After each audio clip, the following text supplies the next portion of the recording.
Muito bem, vamos lá.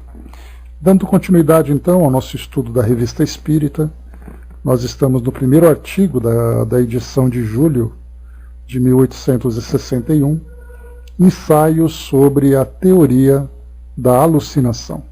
Essa é a segunda parte do nosso encontro. E lembrando então, meus amigos, que eu me lembro certa vez, ao estudarmos o Livro dos Médiuns, nós falávamos sobre um artigo que era sobre os efeitos físicos, movimentação de mesas e tudo mais. E uma colega fez uma pergunta interessante. Por que nós temos que estudar um assunto como esse, nós que estamos interessados na doutrina espírita? Já que dentro da doutrina o que nós buscamos são sempre as orientações filosóficas e orientações morais que vão realmente nos ajudar na melhor, né, na transformação que todos nós desejamos, né? Bom dia, Andréa. Então, por que estudarmos, por exemplo, sobre mesas que se movimentam?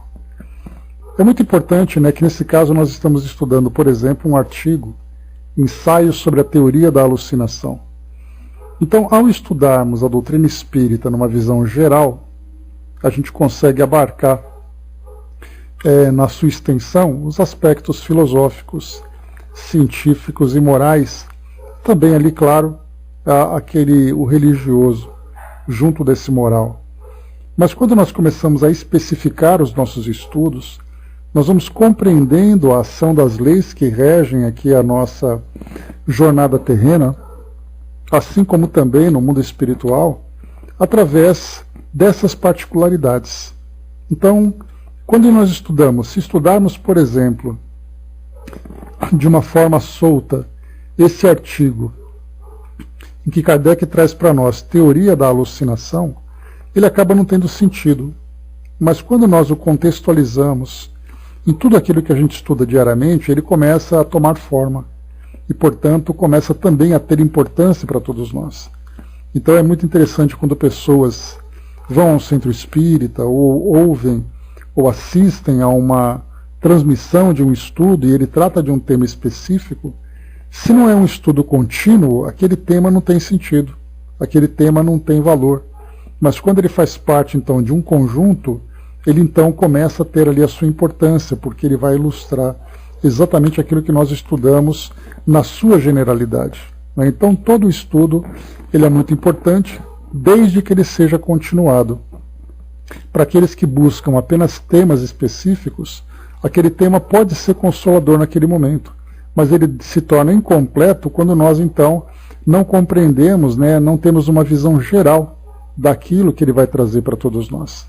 Então, nós que estudamos, por exemplo, teoria da alucinação, faz parte de todo esse conjunto que nós estudamos diariamente, de várias obras, de vários espíritos, sobre vários temas, e a gente vai montando, então, um quebra-cabeça. Se pegarmos, assim, somente esse tema e entregarmos para alguém, como eu coloquei agora nesse exemplo, vai ser aquele grande quebra-cabeça, por exemplo, de 1000 peças, em que eu entrego apenas uma pecinha e essa pessoa não faz ideia de onde ela faz parte. Quando nós começamos a juntar todas as peças que diariamente a gente vai recolhendo, aí então aquela imagem começa a se formar e a gente começa a ver o sentido, né?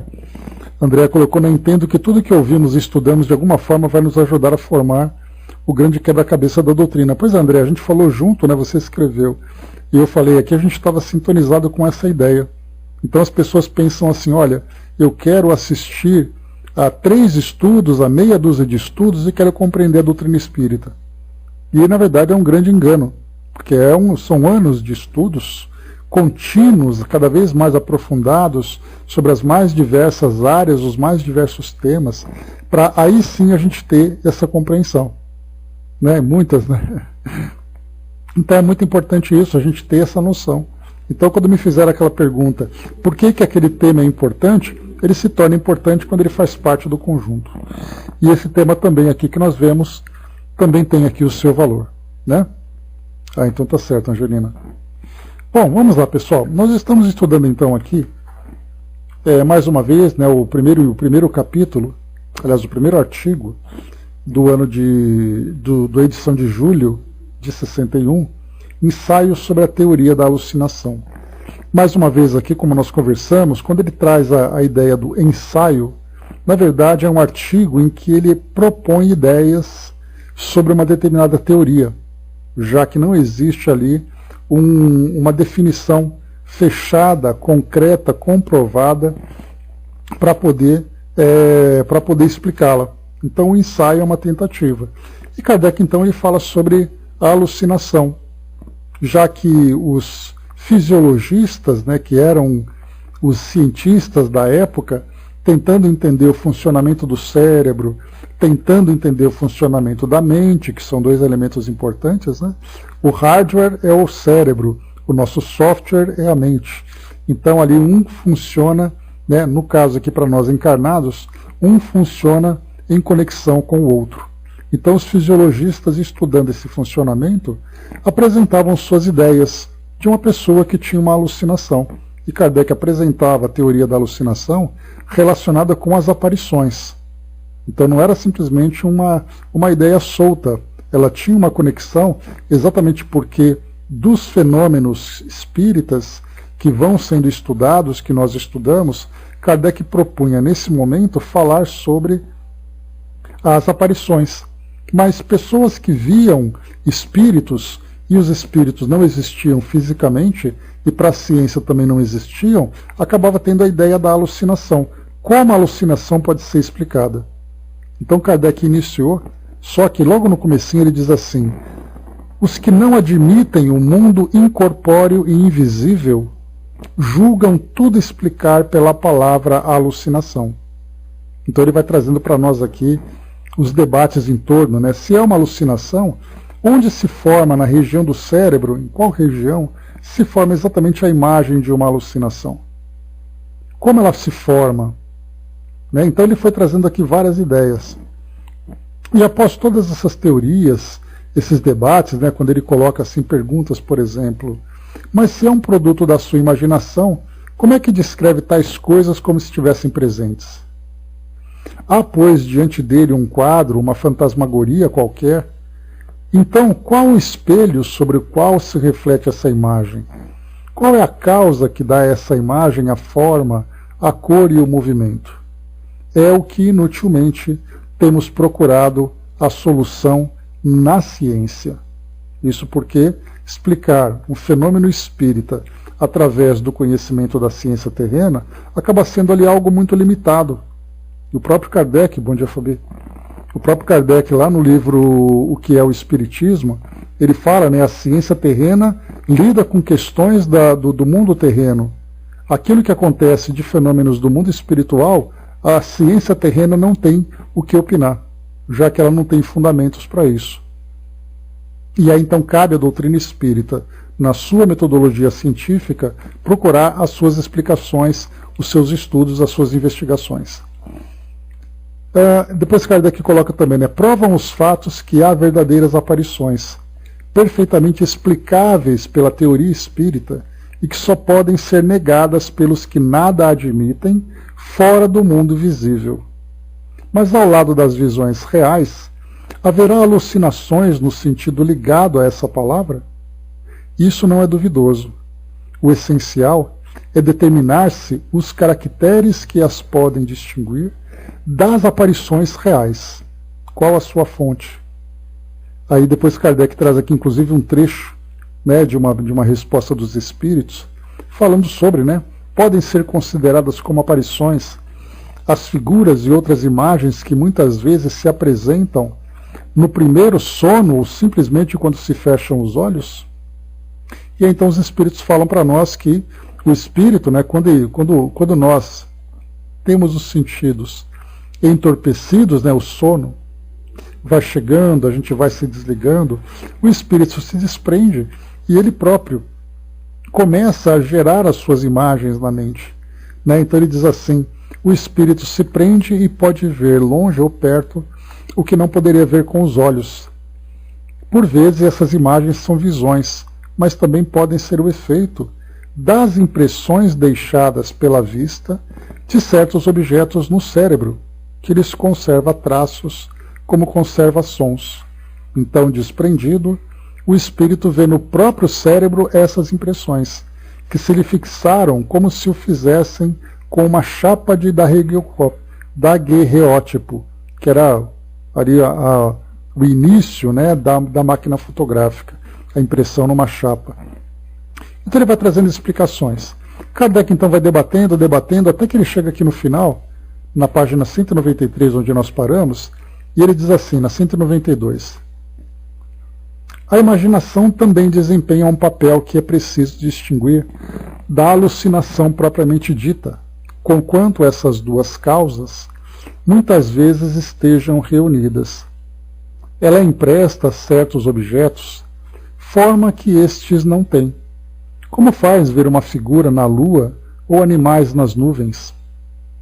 Sabe-se que na obscuridade os objetos assumem formas bizarras, por não se distinguirem de todas as suas partes, e porque os contornos não são claramente definidos.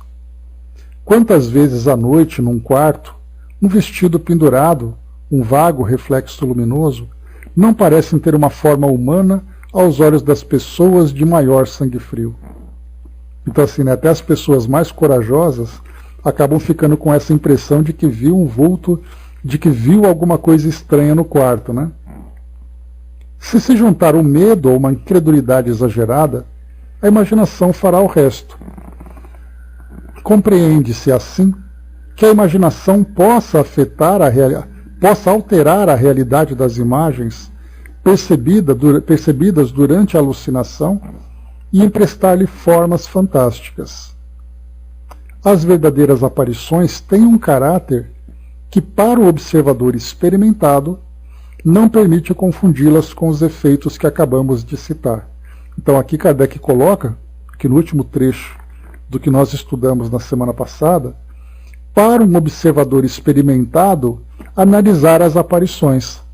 Mas, de modo geral, as aparições surgem, na grande maioria das vezes, para alguém que não tem qualquer compreensão sobre a realidade do mundo espiritual. Então, para quem já está acostumado a ver uma aparição é tranquilo. Mas e para aqueles que nunca viram? Aí então a imaginação fica naquela ideia, ou você teve uma alucinação, ou você teve apenas uma impressão que a imaginação acabou sendo estimulada, ou foi uma realidade. Qual dos três você escolhe? Então Kardec coloca, né? Como as aparições podem ocorrer em pleno dia, deve-se desconfiar das que se julga ver à noite, pelo temor de sermos vítimas de uma ilusão de óptica. Aliás, nas aparições, como em todos os outros fenômenos espíritas, há o caráter inteligente, que é a melhor prova de sua realidade. Toda aparição que não dá qualquer sinal inteligente pode, com toda certeza, ser posta na categoria das ilusões. Os senhores materialistas devem ver que lhes concederemos a parte mais larga. Então Kardec finaliza aqui o que nós vimos anteriormente, dizendo que se um fenômeno é observado, a primeira ideia que nós temos que ter não é se aquele fenômeno é realmente um fenômeno espiritual. Nós precisamos primeiro descartar tudo aquilo que é parte do nosso mundo natural, no caso aqui, o nosso mundo percebido pelos nossos sentidos, que é o mundo material. Então nós estamos num local, um objeto cai. Então você está ali fazendo alguma coisa, de repente atrás de você um objeto cai, por exemplo, de uma estante. E aí a primeira coisa que a gente pensa é, tem um espírito aqui e o espírito derrubou. Calma, antes de pensar no espírito, vamos pensar, será que aquele objeto não estava na beirada? Será que por acaso uma corrente de ar não pode ter ali desequilibrado e o objeto caído? Será que não houve um abalo sísmico que provocou a queda do objeto? Descartadas todas essas possibilidades, vamos analisar. Bom, esse objeto caiu porque pode ter um espírito presente. E tendo um espírito presente, Kardec pergunta, o que ele quer dizer com isso? Não é apenas o objeto cair porque um espírito derrubou. Como ele coloca para nós, assim como também, né? Aliás, bom dia Andréa, nas aparições, como em todos os outros fenômenos espíritas, há o caráter inteligente, que é a melhor prova de sua realidade. Toda aparição que não dá qualquer sinal inteligente pode ser colocada na categoria das ilusões. Então, no caso de um efeito físico de um objeto que cai, nem sempre, pelo fato de acontecer de uma forma isolada, não é possível a gente definir exatamente qual é a sua causa. Então o objeto simplesmente caiu. Será que ele estava desequilibrado ou será que foi um espírito? Aliás, né, André, a gente conversava, né, gavetas abertas, objetos que se movem dentro de casa e tudo mais, né? Se isso acontece, será que foi um espírito? Se foi uma única vez, a gente vai ficar simplesmente com uma resposta indefinida. Não sei se foi esse, não sei se foi aquele, porque aquilo que foi observado não foi o suficiente para que eu tirasse uma conclusão. Mas o que nós devemos fazer é não nos precipitarmos julgando que qualquer coisa diferente e estranha seja um efeito espiritual. Agora, se acontece com uma certa frequência, ou já teve algumas repetições, e a gente analisou as circunstâncias e começou então a juntar ali os pontos, a fazer uma análise, aí nós podemos dizer, olha, eu posso afirmar que isso é um fenômeno espiritual. Mas no nosso mundo hoje, né, pelo fato do mundo espiritual ser para nós um mundo fantástico, um mundo que causa uma impressão muito grande, principalmente, né, nos nossos sentidos, no nosso instinto de sobrevivência, porque você pensa, né, mundo espiritual, medo, ameaça, ameaça, eu tenho que sobreviver. Então é claro que o nosso instinto de sobrevivência vai procurar aquilo que para nós causa maior impacto.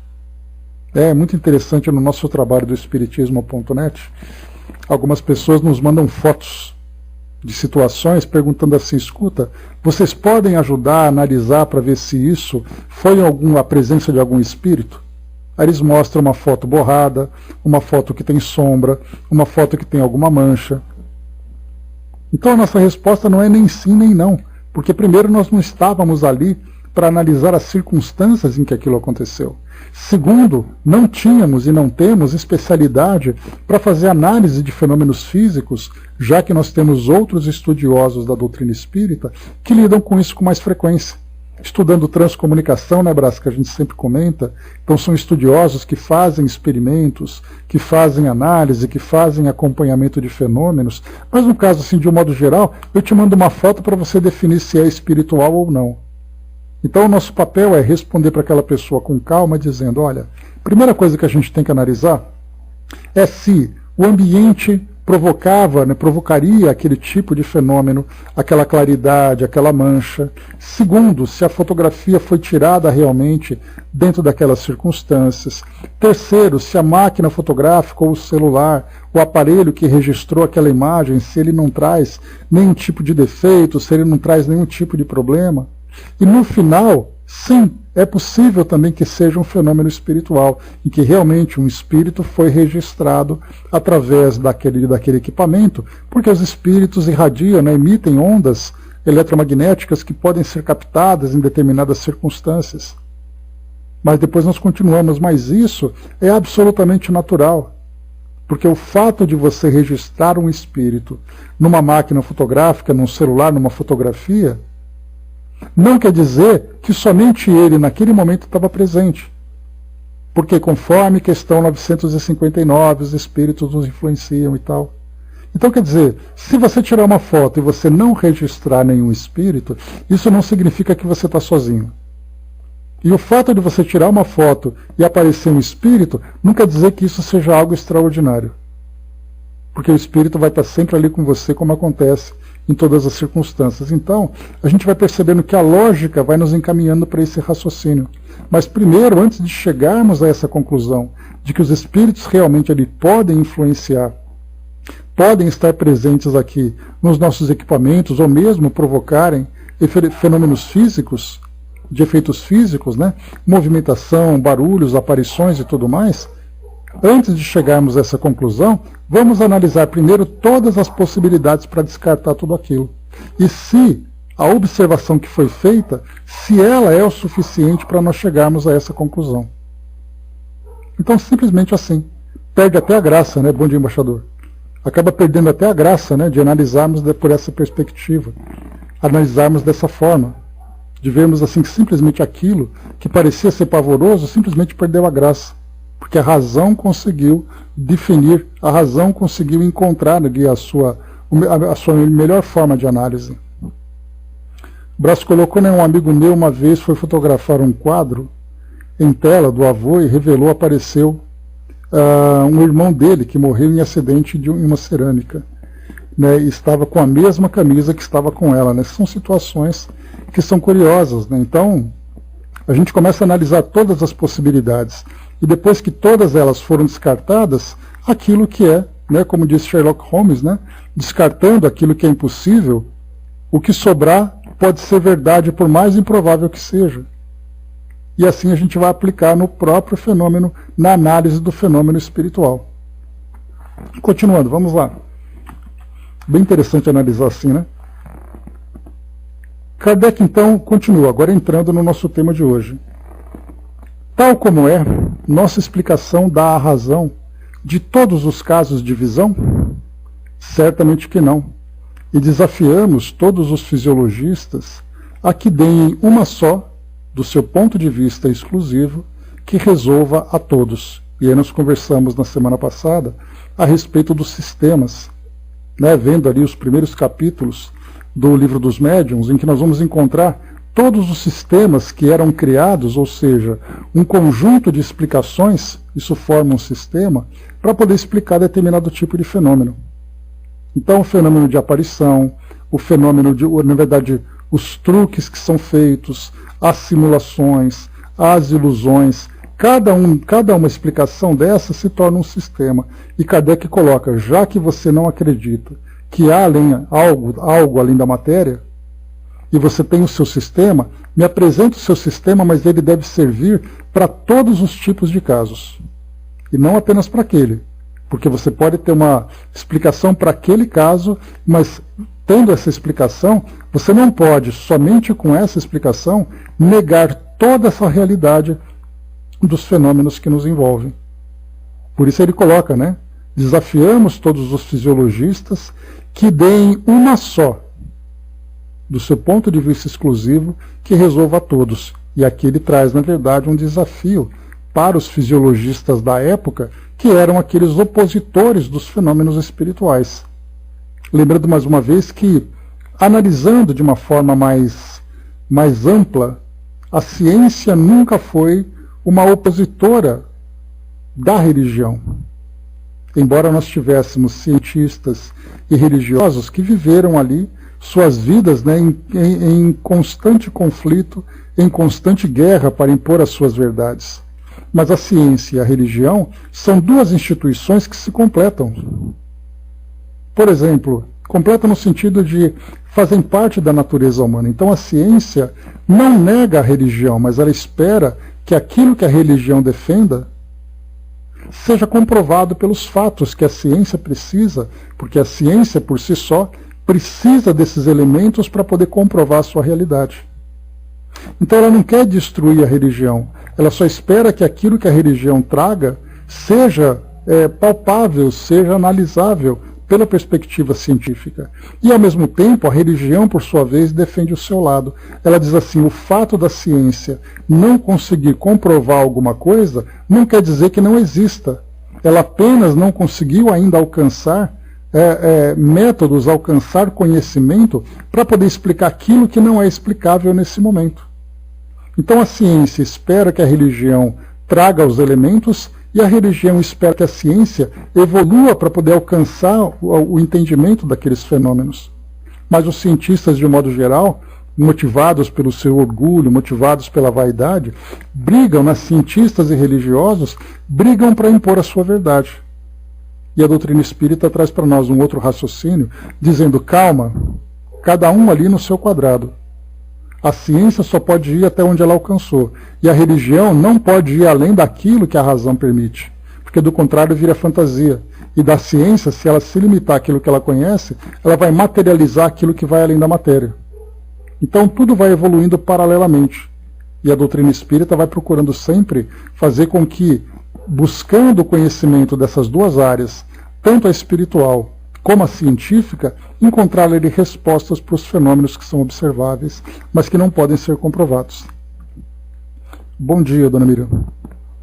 O embaixador colocou explicação explicada, explicadinha, explicando as noções explicáveis dos cientistas. Pois é, simples assim. É o pessoal que complica, né, embaixador? Mas vamos lá. Só então, todas as teorias da alucinação são insuficientes para explicar todos os fatos. É que existe outra coisa além da alucinação propriamente dita. E esse algo não encontra uma solução senão na teoria espírita, que a todos abrange.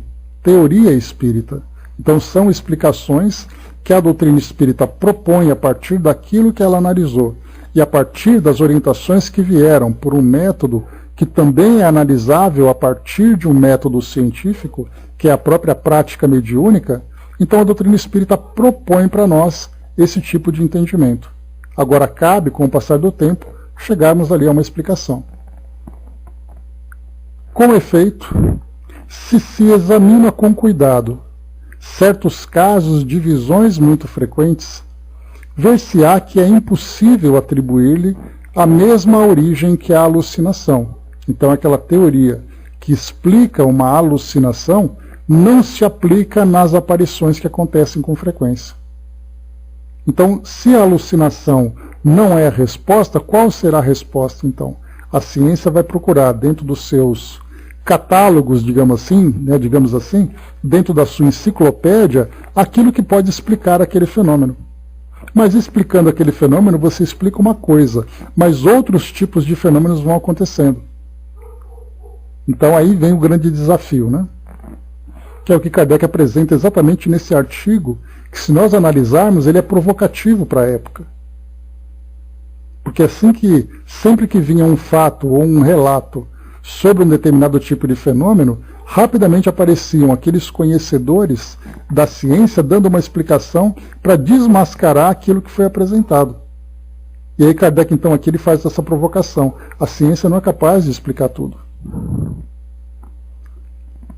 No primeiro, ou melhor assim, ela diz assim, né, procurando dar essa explicação plausível, quisemos mostrar em que ela difere da aparição.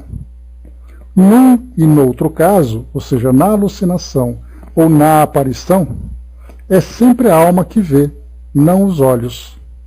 No primeiro, alucinação, ela vê uma imagem interior. E no segundo, aparição, ela uma coisa externa, se assim nos podemos exprimir.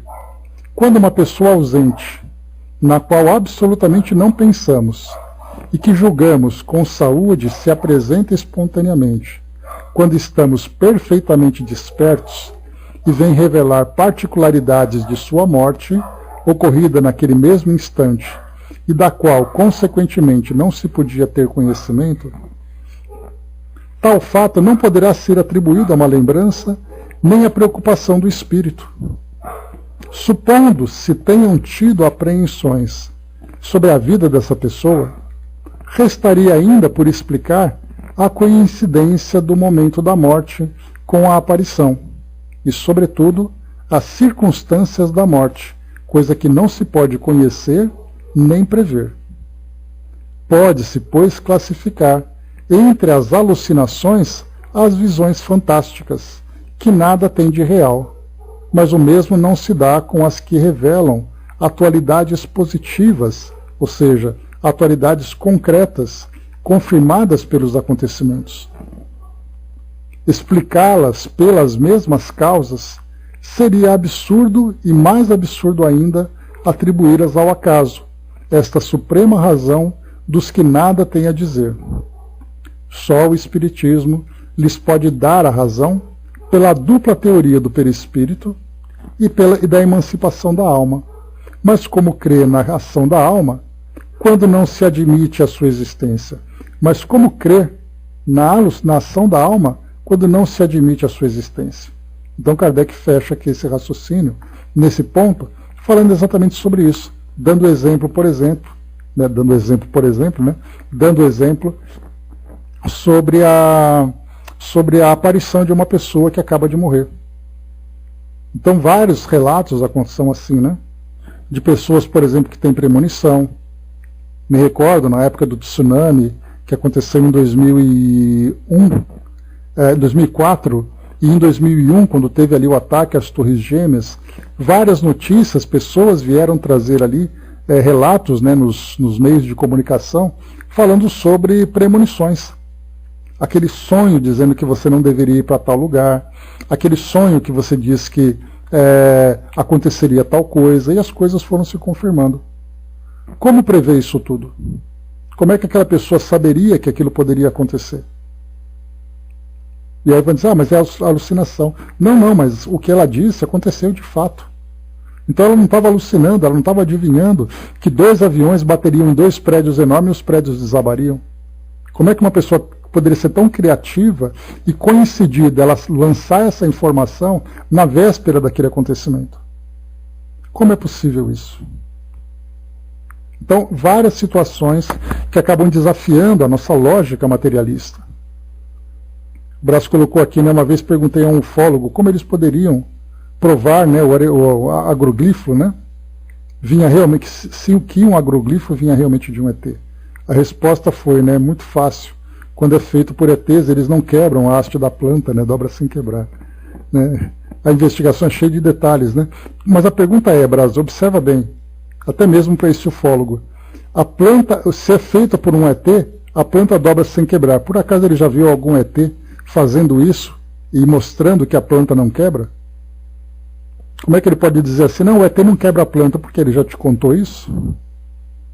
Para a gente ver aqui como são as nossas especulações, né? Mas esses agroglifos aí, eles já foram, né, desvendados, né, por muitos pesquisadores, entendendo como é que, pelo menos aquilo que é possível, né, dentro desse conjunto de situações. Mas vamos lá.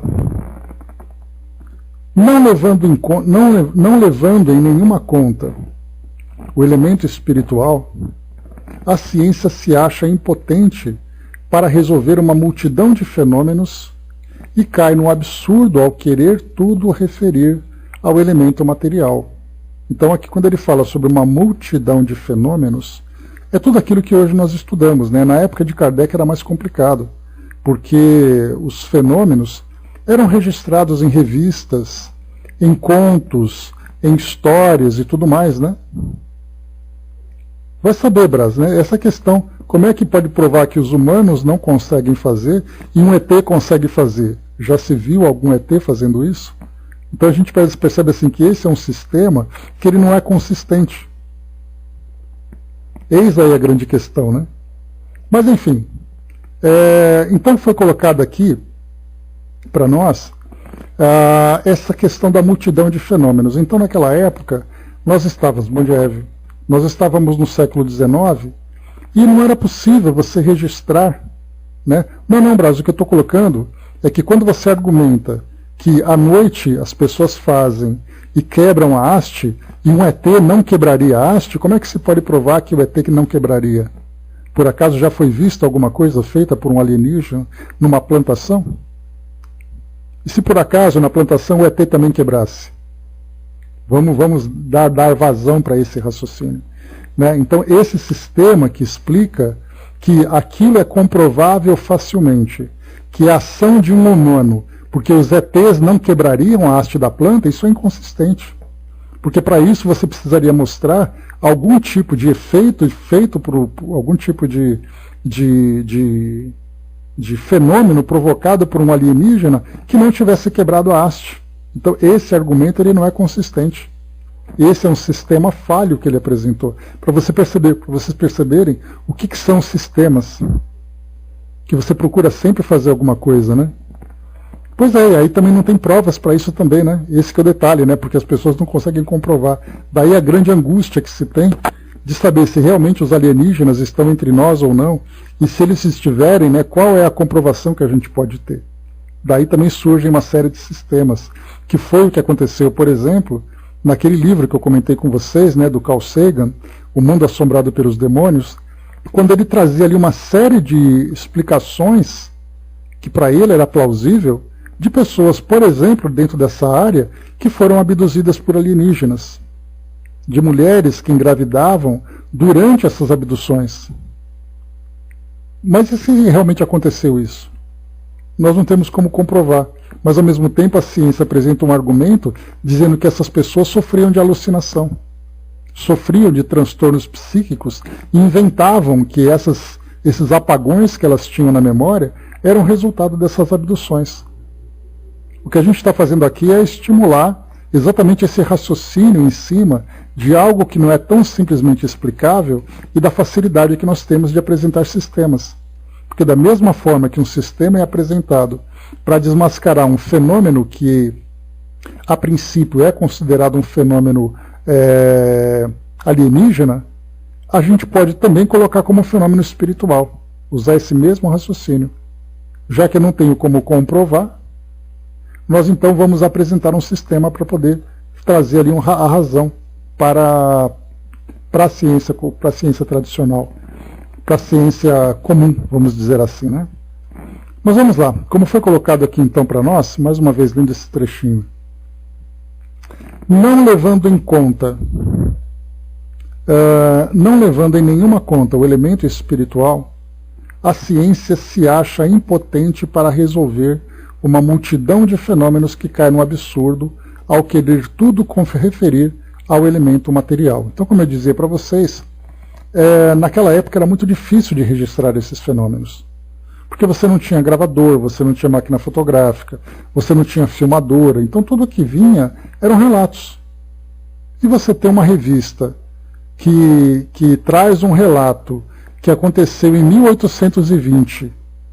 Aí a pergunta é, aquele relato é realmente verdadeiro ou era um autor de histórias fantasiosas, histórias fantásticas, que escreveu um relato que chamou a atenção de todo mundo? Os contos de terror, vamos dizer assim. Agora não, agora nós estamos no século XXI e muitos desses fenômenos foram registrados. E compartilhados, já que nós temos hoje uma tecnologia de comunicação permitindo que nós acessemos arquivos dos mais variados. E especialmente agora que nós estamos já há quase 170 anos, daqui 4 anos, né, nós vamos completar 170 anos do lançamento do Livro dos Espíritos. E nós temos, nesses quase 2 séculos, nesse século e meio, muitos desses fenômenos que foram registrados. Não ao acaso, alguma coisa que aconteceu lá numa chácara no interior de uma cidade do interior do Brasil.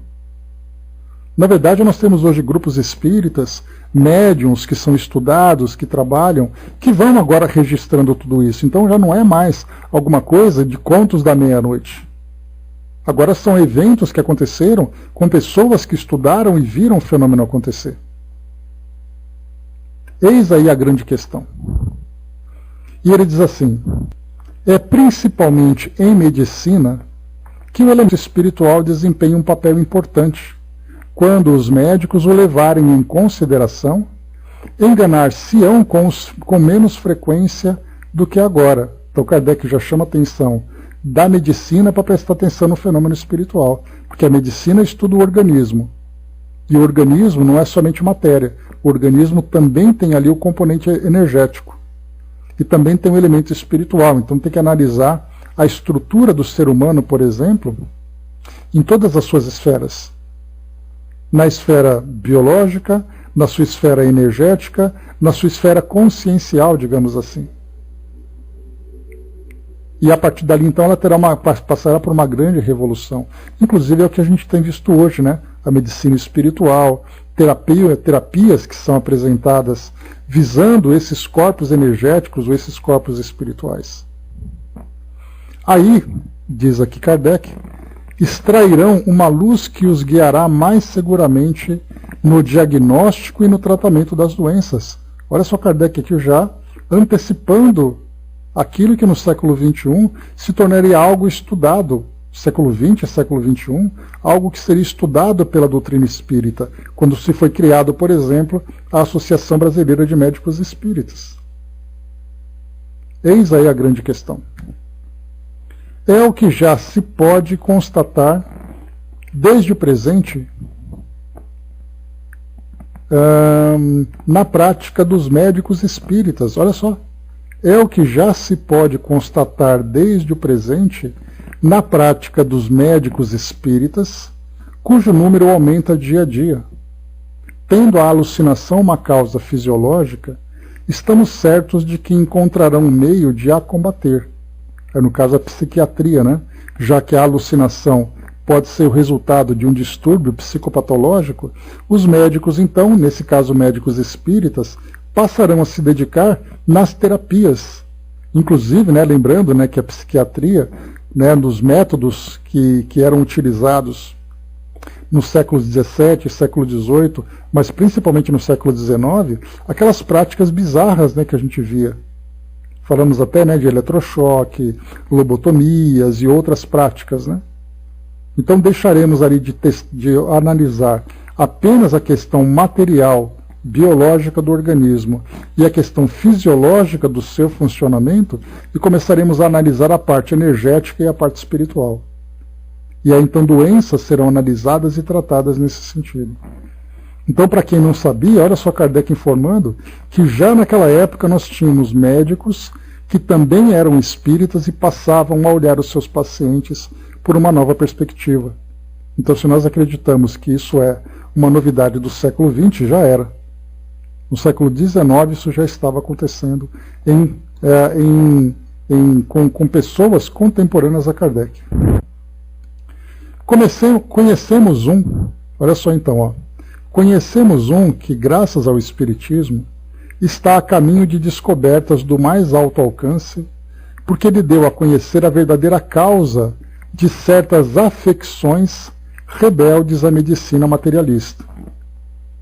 Então, afecções rebeldes da medicina materialista são ali distúrbios que são analisados que a medicina materialista não pode analisar. Por isso, então, nós começamos, né, a vir ali na parte da psiquiatria, da psicanálise, que eram esses novos setores que analisavam o indivíduo além da matéria. Ou seja, se o indivíduo era tratado como louco, vamos destruir uma parte do cérebro dele que está tudo curado. E aí surge Freud e outros estudiosos que começaram a analisar dizendo, calma, calma. Essa pessoa, ela tem a mente dela e a mente dela é algo separado do corpo. Vamos tratar a mente e não somente o corpo também. Diz assim para nós, vamos lá. O fenômeno da aparição pode produzir-se de duas maneiras. Ou é o espírito que vem encontrar a pessoa que vê, ou é o espírito desta que se transporta e vai encontrar a outra. Os dois exemplos seguintes nos parecem caracterizar perfeitamente ambos os casos. Então Kardec vai trazer para nós aqui os causos, né, que ele vai encontrar. Diz assim. Um de nossos colegas nos contava recentemente que um oficial, seu amigo, estando na África, de repente viu à sua frente o quadro de um cortejo fúnebre. Era um de seus tios, que residia na França e que ele não via há muito tempo. Viu distintamente toda a cerimônia, desde a saída da casa mortuária até a igreja e o transporte ao cemitério. Chegou a notar diversas particularidades, das quais não podia ter ideia. Nesse momento estava desperto, e, entretanto, num certo estado de absorção, do qual só saiu quando tudo desapareceu. Então, esse estado de absorção é aquele estado em que nós, muitas vezes, nos pegamos, né? Quando você está sentado, fazendo alguma coisa, de repente você para, aí você estatela o olho e fica ali divagando, até que alguém te chama atenção e fala, estou falando com você, presta atenção. Aí a gente acorda, né? Dá aquela despertada para a realidade à nossa volta. Então, quando a gente dá essa parada, nesse momento, como foi colocado por Kardec, pode acontecer, por exemplo, nós já vimos isso inclusive no livro dos médiuns que Kardec traz, quando ele fala sobre a emancipação da alma. A pessoa desperta, mas ela fica ali parada, com o olhar vago, fixo em algum lugar, que na verdade o corpo está ali presente, mas o espírito está em emancipação. Histórias, por exemplo, de Eurípides Barçanufo, que nós já vimos, né, que também traz ali muitos relatos de emancipação. De repente ele estava na sala de aula, ficava parado ali em frente ao quadro negro, olhando para o nada, os alunos ali na expectativa de ouvir alguma coisa, e na verdade ele estava lá longe, tentando ajudar num parto que estava acontecendo. Então, o que ele coloca, né? Quando ele diz, nesse momento estava desperto, portanto ele não estava ali adormecido, e entretanto num certo estado de absorção, do qual só saiu quando tudo aconteceu. Então dá para a gente imaginar a condição que ele estava, né? Estava parado, olhando para o nada, de repente ele dá aquela chacoalhada na cabeça e fala, opa, o que eu acabei de ver que eu não entendi nada? Chocado com a circunstância, escreveu para a França, a fim de obter notícias do tio, e soube que este, tendo morrido subitamente, havia sido enterrado no dia e hora em que ocorrera a aparição e com as particularidades que tinha visto. É evidente que, neste caso, não foi o cortejo que veio encontrá-lo.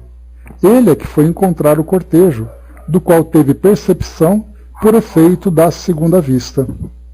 E a questão é, por que ele foi atraído para esse fenômeno?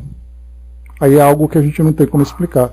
A gente vai falar sobre a afinidade que ele tinha com o tio, dele ter percebido ali, sentido, né, as pessoas pensando nele, que ele não está sabendo, mas ele deveria receber a notícia, ou coisa parecida. Então, algo o atraiu para aquele momento, naquela hora.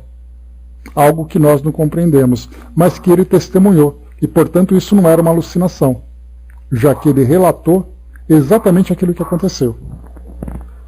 O outro caso, um médico do nosso conhecimento, o senhor Félix Malo, ou Félix Malot, tinha tratado de uma jovem senhora, mas julgando que o ar de Paris lhe era prejudicial, aconselhou-a a ir passar algum tempo com a família na província, o que ela fez. Havia 6 meses não tinha mais notícias dela, nem pensava mais no caso, quando uma noite, por volta das 10 horas, estando no seu quarto, ouviu bater à porta do consultório. Julgando viessem chamá-lo para um doente, disse que entrasse, mas ficou bastante surpreendido ao ver à sua frente a jovem senhora em questão, pálida, vestida como a tinha conhecido, e que lhe disse com grande sangue frio, Sr. Malo, venho dizer-vos que morri. E logo desapareceu. Assegurando-se de que estava bem desperto e de que ninguém havia entrado, o médico tomou informações e soube que a mulher havia morrido na mesma noite em que lhe aparecera. Aqui foi bem o espírito da senhora que veio encontrá-lo. Os incrédulos não deixarão de dizer que o médico podia estar preocupado com a saúde de sua amiga doente e que nada há de surpreendente em que previsse a sua morte, que seja, mas que expliquem a coincidência de sua aparição com o momento da morte, já que há muitos meses o médico não ouvira falar dela. Supondo mesmo que tivesse acreditado na impossibilidade de sua cura, poderia prever que ela morresse em tal dia, em tal hora? Devemos acrescentar que ele não é um homem que se deixa abalar pela imaginação. Eis um outro fato não menos característico, e que não poderia ser atribuído a nenhuma previsão. Um dos nossos associados, oficial da Marinha, estava no mar, quando viu seu pai e seu irmão atirados debaixo de uma carruagem, o pai morto e o irmão sem haver sofrido nenhum mal. 15 dias depois, tendo desembarcado na França, seus amigos tentaram prepará-lo para receber a triste notícia. Não tomai tantas precauções, disse ele. Sei o que ides dizer. Meu pai morreu. Há 15 dias que o sei.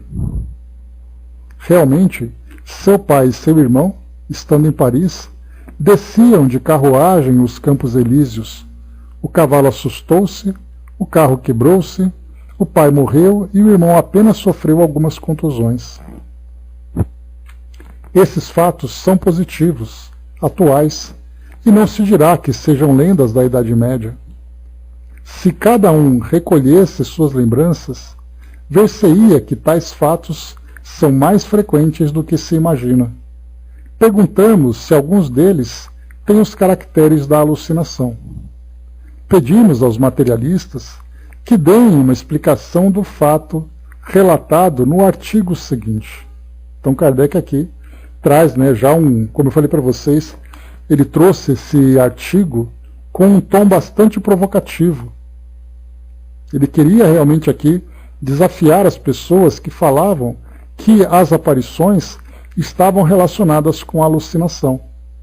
E para isso, né, nós vimos aqui que ele juntou, né, uma perspicácia muito grande de construir o nosso raciocínio, de explicar, por exemplo, de tentar, a princípio, trazer uma teoria da alucinação, falando sobre como a mente produz essas imagens, em que região do cérebro essas imagens são registradas, que os fisiologistas, nesse caso, né, os médicos em especial, explicassem como é que uma alucinação pode acontecer. Depois ele fala também sobre a imaginação, o que é muito natural. Eu fico pensando numa pessoa e de repente chega notícias de que essa pessoa morreu. Eu vou dizer, bom, eu estava pensando nela e por coincidência chegou essa notícia estranha de que ela morreu. Mas aí Kardec então ele procura trazer para nós aqui fatos que são bastante contundentes nesse assunto. Que não dá simplesmente para você dizer que foi uma alucinação ou que foi fruto da imaginação. Mas os fatos, né, os detalhes desses fatos são bastante marcantes e não dá simplesmente para dizer que eles não aconteceram, que eles não existiram. E esse daqui, nesse caso, ele trouxe 3 casos diferentes. E no próximo aqui, uma aparição providencial.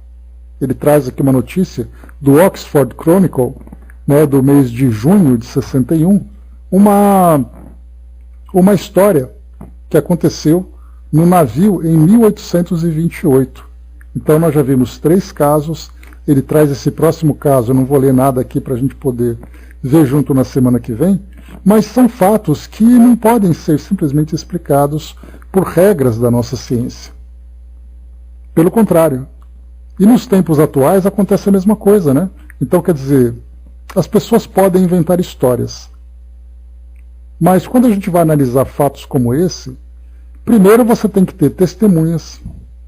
Depois você tem que ter testemunhas no caso, né? Olha, eu tive um sonho que alguma coisa vai acontecer. Contei para as pessoas que estão aqui à minha volta. E esse fato aconteceu, essas pessoas foram testemunhas. O segundo caso é aquele caso em que nós analisamos o caráter da pessoa, dizendo, olha, ela não é o tipo de pessoa que inventa uma história como essa. Não é o tipo de pessoa que fica contando essas histórias para causar essa impressão. Isso foge da sua personalidade, foge dos seus valores. Então, nos tempos atuais, nós continuamos encontrando fatos como esses, até porque esses fatos não são fatos temporais, que acontecem em determinados momentos, em determinadas regiões, com determinadas pessoas na história. Mas são situações que vão acontecendo e nos acompanhando em várias gerações e vão continuar acompanhando. Porque o fato de nós estarmos encarnados e o espírito trazendo ali todo o seu potencial e todas as suas particularidades sempre vão permitir essas percepções sobre a realidade do mundo espiritual. Portanto, os fenômenos vão continuar acontecendo. Teve até um relato interessante, aconteceu logo ali no final da Segunda Guerra Mundial, uma embarcação brasileira, isso aí foi relatado por um almirante, por um contra-almirante, na verdade, da Marinha Brasileira, e ele estava num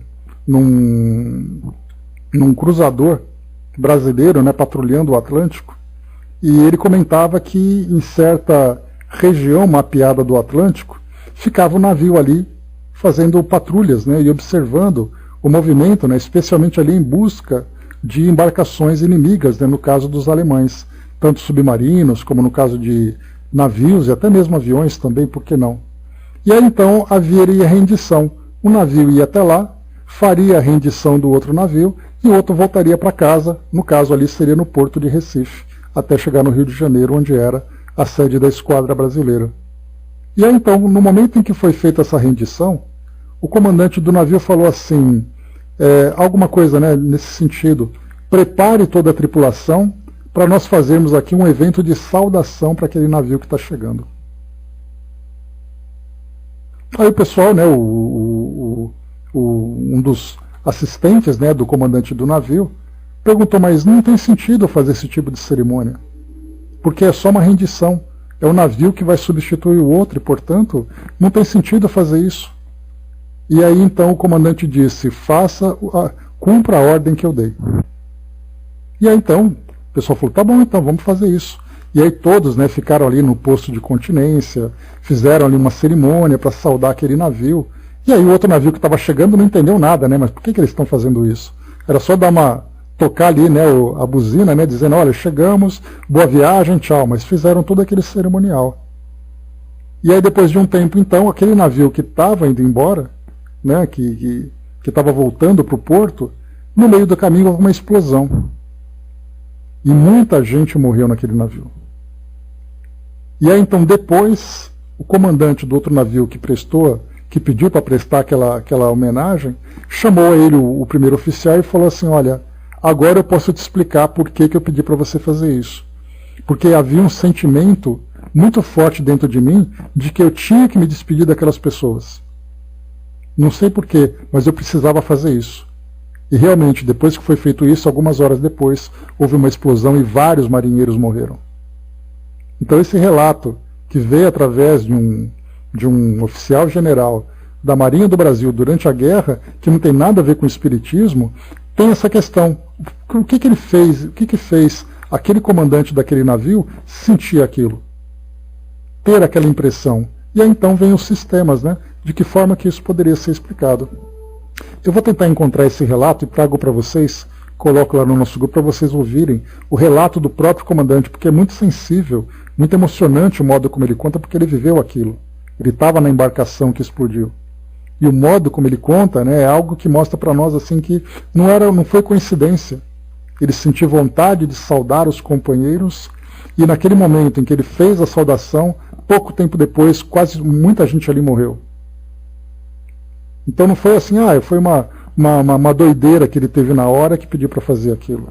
Eu vou mandar para vocês então, depois vocês comprovem ali com calma, assistam com calma, porque é bem legal esse relato, e ele mostra bastante, né, essa questão dos fenômenos espirituais. No caso, foi um pressentimento que ele teve, não foi uma previsão, porque previsão você vê aquilo que vai acontecer, e ele não viu, mas ele teve um pressentimento, então ele sentiu um efeito, né, algo que tocou ali a sua sensibilidade de que algo trágico ia acontecer.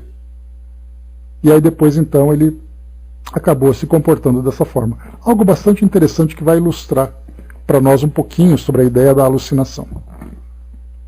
Mas é isso então, pessoal. Fechando por aqui o nosso estudo de hoje, concluímos então aqui esse primeiro artigo, e Kardec então vai trazer para nós uma aparição providencial, que é aqui uma história de algumas páginas, umas 5 páginas, e depois nós vamos entrar na sessão preferida minha, Conversas Familiares de Além-Túmulo, Os Amigos Não Nos Esquecem no Outro Mundo. Né? Então vai trazer para nós aqui, né, psicografias, relatos, evocações, algo bem bacana aqui para nos ajudar nessas ilustrações.